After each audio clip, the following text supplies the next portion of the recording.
Did the world wars, revolutions, and big events of human history evolve naturally, or were they calculated and pre-planned? If they were pre-planned, who planned them, and what are they planning for the future of humanity? The answer to this puzzling question can be found within the boundaries of 3 of the world's most powerful cities. Those 3 cities belong to no nation and pay no taxes. They are Washington's District of Columbia, which is not part of the city of Washington or of the United States, the inner city of London, which is not part of London or England, and Vatican City, which is not part of Rome or Italy.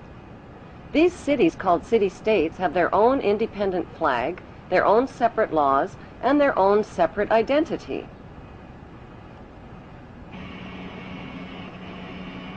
Vatican City is in fact a state, the smallest principality in the world. It lies on the banks of the Tiber, completely surrounded by the city of Rome. Its status as a separate state emerged from the Lateran Agreements of February 1929. It has its own newspaper, postal service, radio and television station, its own flag, and a population of about 1,000. The Vatican also has its own army of Swiss guards, and it even has its own prison.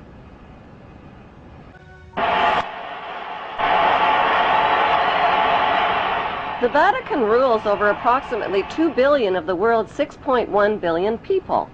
The colossal wealth of the Vatican includes enormous investments with the Rothschilds in Britain, France, and the USA, and with giant oil and weapons corporations like Shell and General Electric. The Vatican solid gold bullion worth billions is stored with the Rothschild-controlled Bank of England and the U.S. Federal Reserve Bank.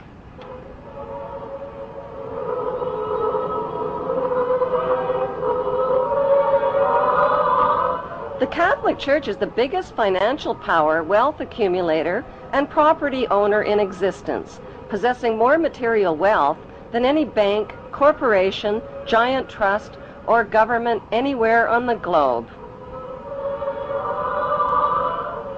The Pope, who is the visible ruler of this colossal global wealth, is one of the richest men on earth. While 2/3 of the world earns less than $2 a day, and 1/5 of the world is underfed or starving to death, the Vatican hoards the world's wealth, profits from it on the stock market, and at the same time preaches about giving. How did the Pope and Vatican accumulate all that wealth over the millennium? One method was to put a price tag on sin.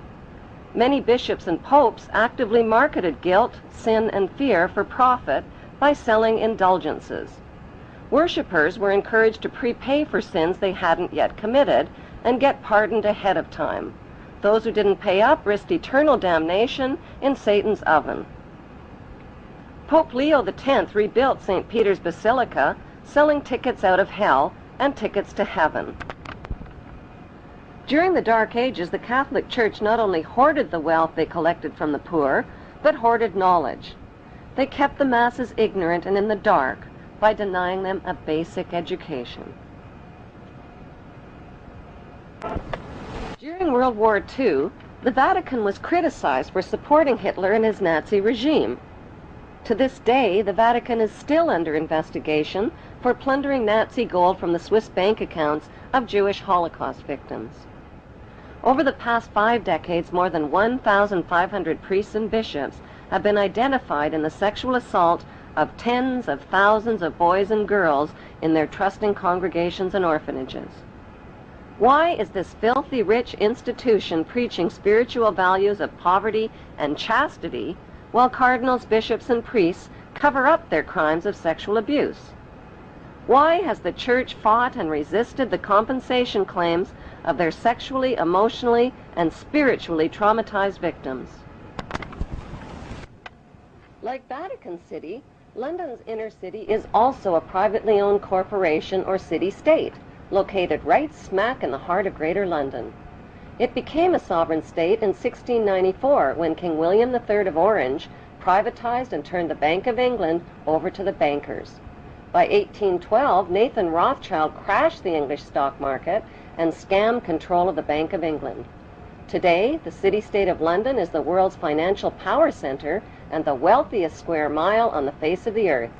It houses the Rothschild-controlled Bank of England, Lloyd's of London, the London Stock Exchange, all British banks, the branch offices of 385 foreign banks, and 70 U.S. banks. It has its own courts, its own laws, its own flag, and its own police force. It's not part of Greater London or England or the British Commonwealth and pays no taxes. The city-state of London houses Fleet Street's newspaper and publishing monopolies. It is also the headquarters for worldwide English Freemasonry and headquarters for the worldwide money cartel known as the Crown. Contrary to popular belief, the Crown is not the royal family or the British monarch. The Crown is the private corporate city-state of London.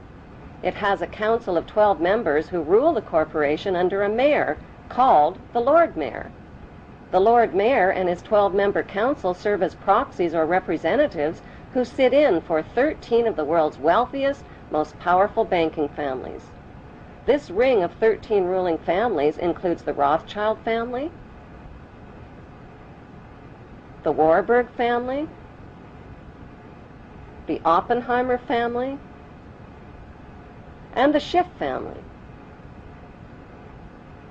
These families and their descendants run the Crown Corporation of London.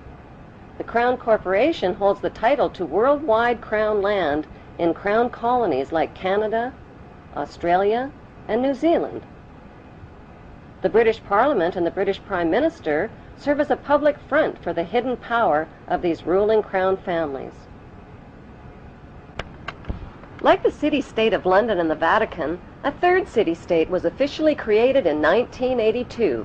That city-state is called the District of Columbia and is located on 10 square miles of land in the heart of Washington.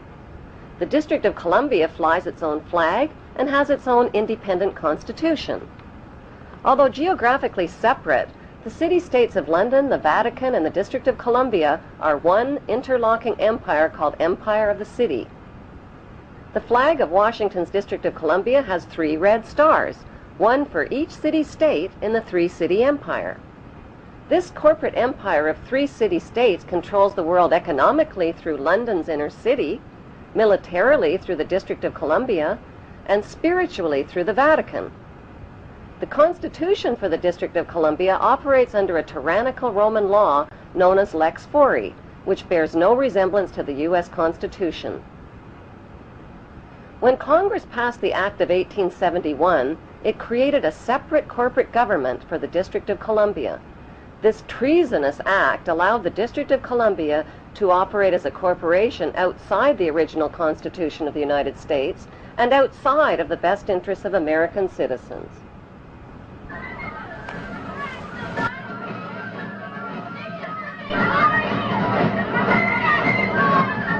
A sobering study of the signed treaties and charters between Britain and the United States exposes a shocking truth. The United States has always been, and still is, a British Crown colony. King James I was famous not for just changing the Bible into the King James Version, but for signing the first Charter of Virginia in 1606. That charter granted America's British forefathers a license to settle and colonize America.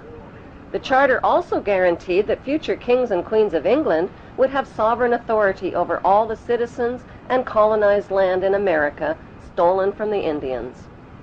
After America declared its independence from Great Britain, the Treaty of 1783 was signed. That treaty specifically identifies the King of England as the Prince of the United States and contradicts the belief that America won the War of Independence.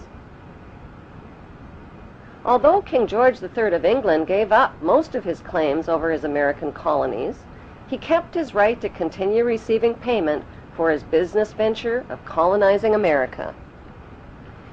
If America had really won the War of Independence, they would never have agreed to pay debts and reparations to the King of England. When Congress passed the 13th Amendment to the Constitution, the U.S. President was made subservient to the King of England. The 13th Amendment is called the Title of Nobility Amendment and forbids U.S. presidents and their officials from using royal titles like king or prince or baron. For some mysterious reason, the 13th Amendment, which was ratified in 1810, no longer appears on current copies of the Constitution. America's blood-soaked War of Independence against the British bankrupted America and turned its citizens into permanent debt slaves of the King. In the War of 1812, the British torched and burned to the ground the White House and all U.S. government buildings, and destroyed ratification records of the U.S. Constitution. 1 century later, a corrupt U.S. Congress committed the biggest theft in world history. They passed Paul Warburg's Federal Reserve Act in 1913, handing over America's gold and silver reserves and total control of America's economy to the Rothschild banksters. Most Americans still believe that the Fed, or Federal Reserve, is the government. It is not. The Fed is a privately owned banking system whose majority Class A shareholders are the Rothschilds, Warburgs, Kuhn and Loeb, J.P. Morgan, Rockefeller, Israel Seif, and the Lehman Brothers. This private banking cartel is the Fed and is never audited and never pays taxes. They print and design America's money, which displays their symbols of an Egyptian pyramid, a Masonic all-seeing eye, and the words, "In God we trust." Who exactly is the God they trust? They also collect American taxpayers' money through the IRS. Then they loan it back again with interest to pay for roads, bridges, and other public works.